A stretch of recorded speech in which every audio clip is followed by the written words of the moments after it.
Rome in 38 CE looked invincible. The legions marched. The forums buzzed. Senators debated beneath marble colonnades that had stood for centuries. Everything appeared ordered, magnificent, eternal. The empire stretched from Britain to Mesopotamia. Its borders held firm. Its wealth flowed like blood through a living body. To the world, Rome was a monument to human civilization itself. But behind the palace doors on the Palatine Hill, something was rotting from the inside. A 15-year-old girl walked into that palace that year. Her name was Messalina. She was supposed to be a solution, a young bride to stabilize an aging emperor, a vessel of virtue to heal a dynasty still scarred by Caligula's madness. The Senate praised the match. Priests blessed it. Citizens celebrated in the streets, believing that fertility and noble blood would restore dignity to the throne. History would remember her very differently. This is the story of how an empress turned Rome's greatest strength, its rigid moral code, its obsession with power, its fear of scandal, into a weapon so devastating that the empire's most powerful men found themselves trapped not by armies, but by shame. Before empires crumble under siege, they often decay from within. Before the barbarians come, the rot begins at home. Messalina didn't need legions. She had something far more effective, the ability to see what men feared most and the will to weaponize it. If you enjoy these dark chapters of history, leave a like and subscribe. Comment below where you're listening from. I'm genuinely curious to know where these stories reach. Now let's step back into the world of ancient Rome, where an empress learned that control could be bought with humiliation, and that the fall of the greatest empire might begin not in a battlefield, but in a bedroom. This is the story of Messalina, the woman Rome tried to erase from history, and the scandal that whispered the empire's final warning. The public saw what Rome wanted to see.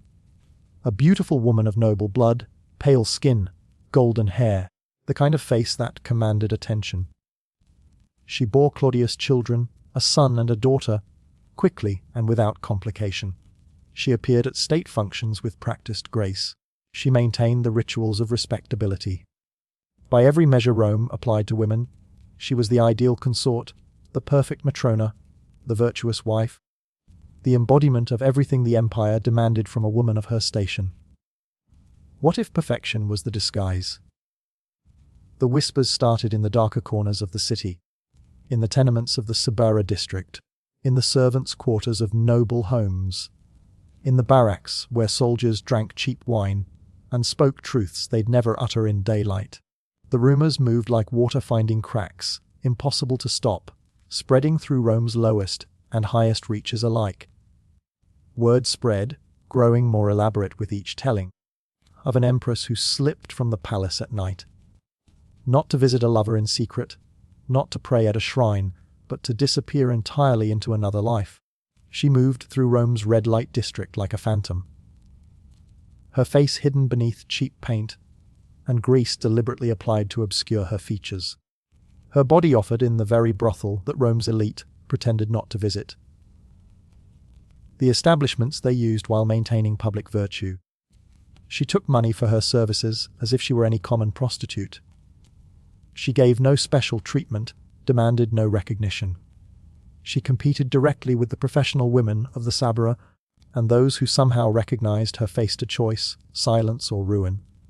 But this wasn't desperation. It wasn't poverty or madness, or the thrashing of a caged woman desperately seeking escape from an unbearable life.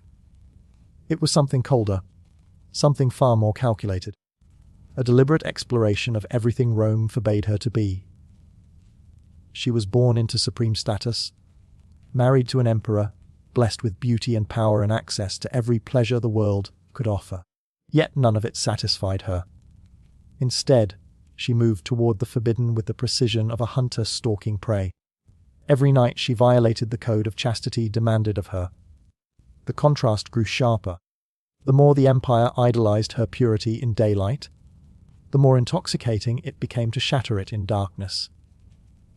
She had discovered something that would define her entire reign: the erotic power of contradiction. The thrill came not from the acts themselves, but from the audacity of them, from knowing that somewhere across the city, Senators and generals she would greet with perfect courtesy. Tomorrow were unaware they'd been in her presence, from the knowledge that she was fooling everyone. The brothel was her rehearsal. The palace became her stage. By the early 40s CE, Claudius's court had transformed into something unrecognizable to those who remembered the years before her marriage. The banquets no longer celebrated policy or military victory or the expansion of the empire. They became theatre, grotesque, suffocating theatre where the rules of Roman society were inverted and weaponized. Silk draped the couches. Wine flowed in rivers imported from distant provinces so expensive that a single cup cost what a labourer earned in months. Golden platters overflowed with roasted dormice, figs heavy with honey, exotic fruits brought at tremendous expense from lands the Romans had conquered. But the true spectacle was human. The real entertainment was degradation. Senators found themselves summoned under pretense of honour, invited to attend what were ostensibly celebrations of the gods or commemorations of military victories. Only when they arrived did they realize they'd been lured into chambers where their fears were already known, where the Empress had collected intelligence on their weaknesses, their secret loves, their financial desperation, their political rivalries, their hidden shame. Generals stood before her, stripped not just of their armour, but of their dignity, before rivals who whispered their secrets into the ears of other rivals, ensuring that humiliation would follow them home to their families. Noble daughters disappeared into the palace for days, summoned under orders they couldn't refuse, and returned days later with haunted eyes that wouldn't meet their father's gaze. Aristocratic women were coerced into acts they would never confess, bound together in shared shame that became a chain stronger than any lock. Young men from the best families found themselves in scenarios they couldn't explain, couldn't escape, and couldn't survive socially if exposed. Messalina had learned something that Rome's emperors before her had not. Something that would prove more destructive than any plague or invasion. She understood that information was a weapon more effective than steel. She ruled not through decree or law, but through knowledge. Every confession whispered in shame. Every act performed in degradation. Every secret was collected, recorded, carefully catalogued. Her loyal attendants tracked everything, wrote everything down, preserved every detail that could be used later. Governors were chosen not for competence or military ability or administrative skill, but for complicity, for silence, for the fact that they had something to hide. Generals remained loyal, not through honor or patriotism or love of Rome, but through terror of exposure. Senators made decisions not based on what was best for the empire, but on what would protect them from the empress's knowledge. The Roman state itself was being twisted by invisible hands, shaped by the fear of one woman's power. She had constructed what amounted to an imperial brothel hidden in plain sight. Not in the Sobera district where common prostitutes worked, but in a lavished villa near the campus marshes, disguised as an elegant residence of an aristocratic family. Aristocratic women were forced to serve there under threat of ruin. Their families destroyed, their names dragged through scandal, their reputations obliterated if they didn't comply. Senators and generals and wealthy merchants arrived under false pretenses, believing they were attending private entertainments, only to discover they were being compromised in ways that guaranteed their absolute silence. Every trembling secret born in the heat of shame was recorded.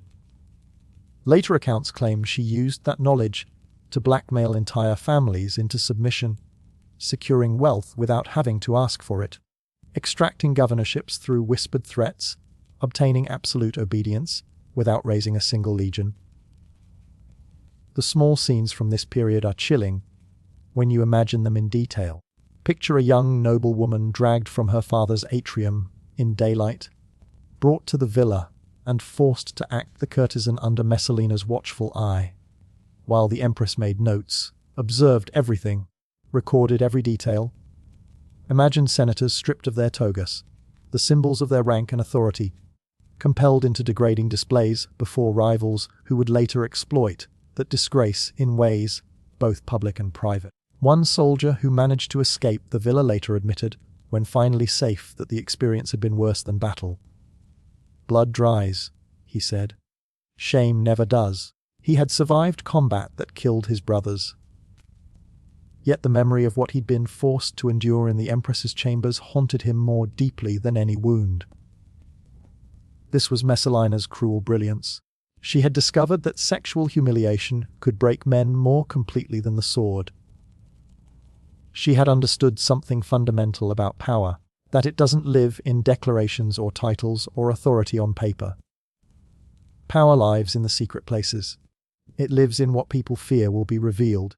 It lives in the moment when someone realizes they are completely trapped. Her cruelty marched with spectacle, hand in hand, growing bolder with each passing year. By the early 42nd CE, her gatherings were notorious among Rome's elite. Disguised as festivals celebrating Venus or Bacchus, they began with solemnity and ritual. Incense climbed toward the gods. Priests offered prayers. Then gradually the atmosphere would shift. The ceremonies would slide into staged orgies, where the ruling class performed acts they would never dare confess to anyone outside those chambers, never dare explain to their families, never dare acknowledge in public. Messalina conducted the entire scene, like a maestro conducting an orchestra. She orchestrated every moment, controlled every element. Senators were paired deliberately with enemies, watching each other humiliate themselves. Generals were forced into grotesque contests designed to strip them of authority and dignity. Noble wives were unveiled before roaring circles of the elite, their bodies on display, their shame manufactured and watched and recorded. Refusal meant disaster. Not minor social consequences, but genuine ruin. Families would be destroyed. Fortunes would vanish. Careers would end overnight. Men would die mysteriously. Women would find themselves accused of crimes that guaranteed execution. Compliance meant ruin of a different kind.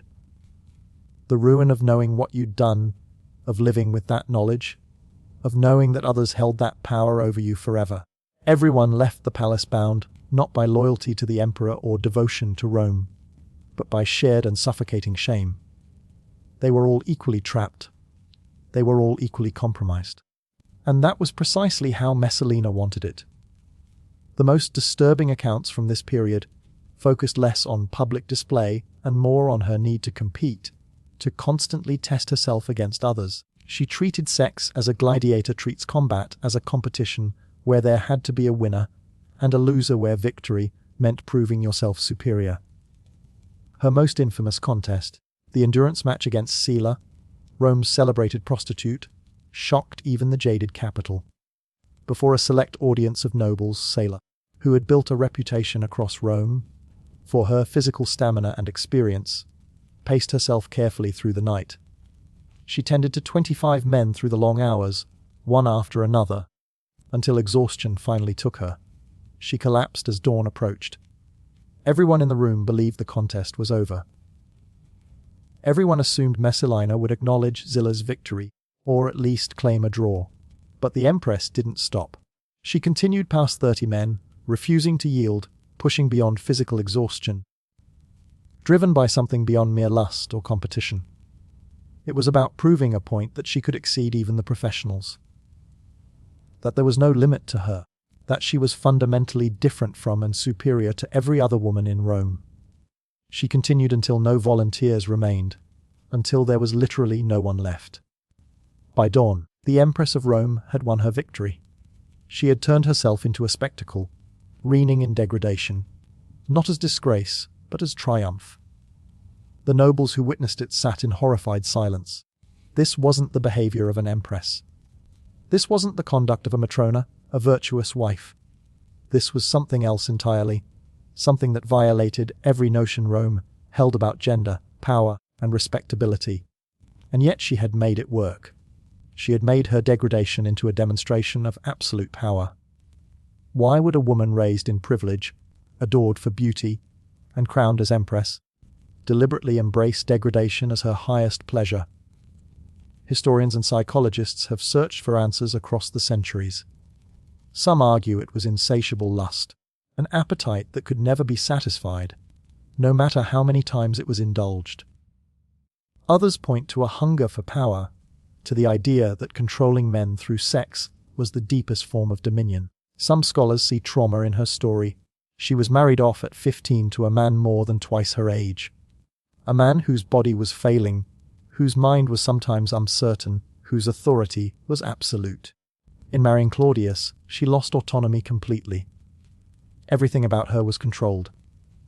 What she wore, where she went, who she could speak to, what she could do. Perhaps in her secret nights in the brothel.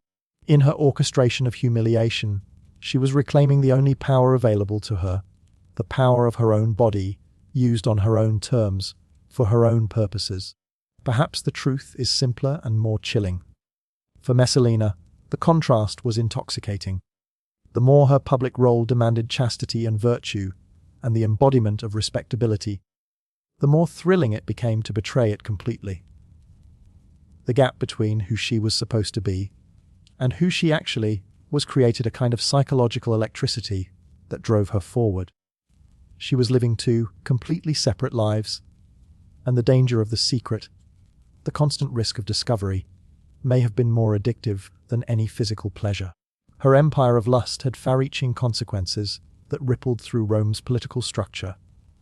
The Senate, already weakened by previous decades of instability and violence, found itself frozen by blackmail. Governors were chosen not for ability or experience or military skill, but for their vulnerability to compromise. Generals stood loyal, not through honor or patriotism, but through fear of exposure. Rome's policies were twisted under her unseen hand, shaped by the need of powerful men to protect their secrets rather than serve the empire's interest. Foreign envoys who came to Rome to conduct diplomatic negotiations reported back to their own governments of something strange happening. Senators who should have been sharp and engaged seemed subdued, distracted, almost broken. Negotiations that should have been straightforward became inexplicably complicated. Men who should have been advocates for particular positions seemed oddly reluctant, as if they were concealing something, as if their minds were elsewhere. Rome's leadership was being consumed from within by one woman's fixation, one woman's hunger for power, expressed through control and shame. The machinery of the empire, which had functioned for centuries with remarkable efficiency, was beginning to rust from the inside. Decadence breeds enemies. This is a law as old as civilization itself.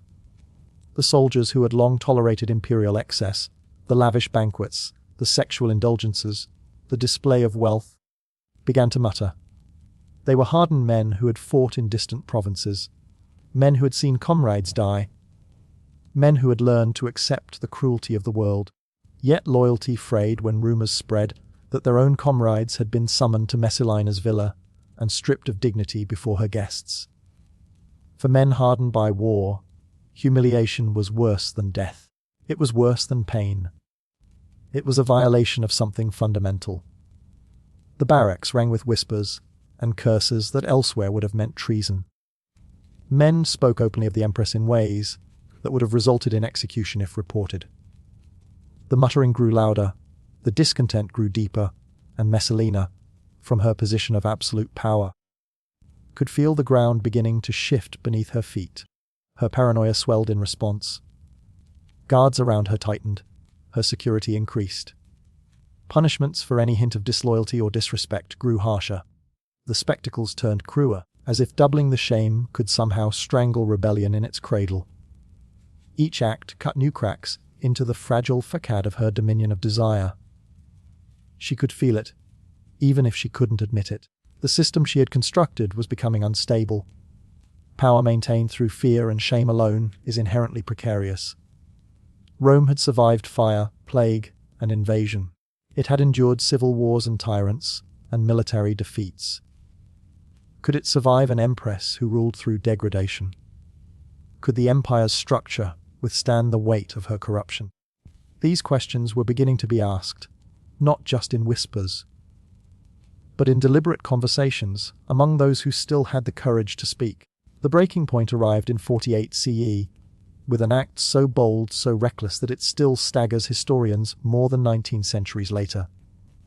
While Claudius was away in Ausonia on military business, Messalina staged a wedding. Not a secret tryst in the darkness, not a private oath exchanged between lovers, not a hidden ceremony performed in shadows and fear, but a full Roman wedding. A real marriage ceremony conducted in daylight, witnessed by priests and senators and members of the court. She married herself to a senator named Gaia, a young attractive man who had been her lover for some time, not metaphorically, not in secret, but legally. The priests attended, witnesses signed, contracts were sealed with all the formality and ritual that Rome required. Every element that a real marriage demanded stood in place to legitimize the union. The auras were taken. The gods were invoked. The vows were exchanged.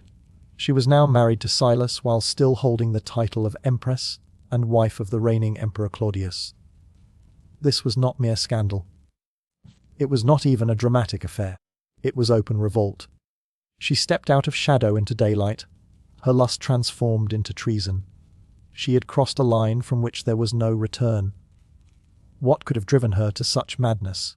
Did she believe that Claudius would simply submit, that the Senate would yield, that Rome would accept 2 husbands for its empress? Did she think the emperor too weak or too old to respond? Did she believe that the web of blackmail and shame she'd created was so comprehensive that no one would dare move against her? Or was it something else entirely? Compulsion, the need to escalate the addiction to risk that had driven her entire life. Was she simply unable to stop? Unable to restrain herself? Driven forward by a hunger that could only be satisfied by greater and greater acts of transgression. Whatever the motive, the act proved fatal. It proved to be the moment when the system collapsed. Loyal freedmen, men who served the emperor and owed their loyalty to him rather than to the empress, ran to inform Claudius of what had happened. At first the emperor laughed. Surely it was a wild rumor, an exaggeration, gossip that had spiraled out of control. It seemed impossible. Even Messalina, with all her audacity, couldn't be mad enough to actually marry someone while married to the emperor. As proof accumulated, as witnesses came forward and contracts were produced, as the details became undeniable, laughter turned to anger. The emperor, who had been mocked and cuckolded by his own wife, whose authority had been undermined by her actions, whose very legitimacy as the supreme power in Rome had been challenged, finally moved. Claudius returned to Rome with soldiers at his back, with authority restored, with the power to act. Messalina was found in the gardens of the palace. She had ruled like a goddess of vice, like a sovereign power unto herself. The gardens where she had walked countless times in triumph, where she had orchestrated so many scenes of humiliation, where she had exercised absolute power over those around her. Now she was cornered, trapped, her escape routes cut off. Ancient writers describe her last moments with cold clarity, their language almost clinical in its precision. She begged and pleaded for her life. She offered her children as hostages to save herself, using the only bargaining chips remaining to her. When mercy did not come, when no appeal could move the emperor to spare her, she tried to take her own life. She searched for poison, for a blade, for anything that would allow her to escape the consequences, but she faltered. She couldn't follow through. At that final moment, her will broke. A soldier thrust the blade home. The empress who had enslaved Rome through shame died not in grandeur, not with the dignity of an imperial death, but in panic and blood. She died begging. She died afraid. She died discovering that the power she had wielded so completely was not absolute after all, that it could be taken from her in a moment, that all her schemes and manipulations had led ultimately to this, to death in a garden, to ignominious collapse. Her punishment did not stop at death. That would have been too merciful for someone who had violated Rome's moral code so completely. Claudius ordered her statues thrown down, a command that was carried out with almost ritualistic fury. Her name was erased from every record that could be changed, from every public inscription that could be chiseled away. Her memory was condemned to oblivion, a punishment called damnatio memorial, the damnation of memory reserved for Rome's greatest threats and enemies. Yet Rome never forgot. The more they tried to bury her, the louder her legend grew. The more they attempted to erase her, the more persistent her presence became. Stories spread across the empire. Writers recorded her deeds. Her scandal became the standard by which all future imperial excess would be measured. She became a cautionary tale told by mothers to daughters. A warning whispered in the corridors of power, a ghost that haunted the Roman imagination. Stand in the Palatine ruins today, and the silence feels heavy with meaning. Visitors may admire the mosaics, the intricate tile work that has survived the centuries. They may marvel at the engineering that allowed such structures to endure for nearly 2,000 years. Yet beneath the dust of ages, the stones murmur of something darker. They whisper of the brothel hidden in plain sight. They recall the rebels who were caught and executed. They remember the blackmail that entangled Rome's most powerful families. They echo with the forbidden marriage that challenged imperial authority. Messalina's tale endures not because Rome wished it told, not because the empire desired her legend to live, but because it couldn't be silenced. The story was too great. The scandal was too profound. The implications were too threatening to ignore. In the end, her legacy is a warning carved across centuries, a lesson written in the corruption of power and the collapse of morality. Empires do not fall only to invasion. They do not crumble only when enemies breach their walls or barbarian hordes sweep across their frontiers. They collapse from corruption that ferments within their own walls, from the slow rot of moral decay, from the poisoning of the very systems that hold them together. Messalina proved that lust can be as destructive as steel. She showed that shame can bind men more tightly than chains. She demonstrated that the most dangerous weapon is not the sword, but the secret. Not the army, but the knowledge of what someone has done, what someone has become, what someone has been forced to endure. History closes her chapter with a truth as brutal as her life. Rome's most dangerous weapon was not steel. It was the body of an empress who understood that power flows not from authority, but from the ability to make others afraid of exposure. It was the knowledge that civilization rests on a foundation more fragile than we dare to admit.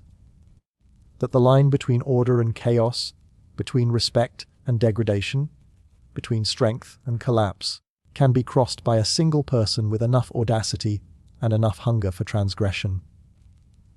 Messalina crossed that line, and Rome, the empire that had conquered the world, nearly collapsed from the corruption she unleashed. The stones still stand.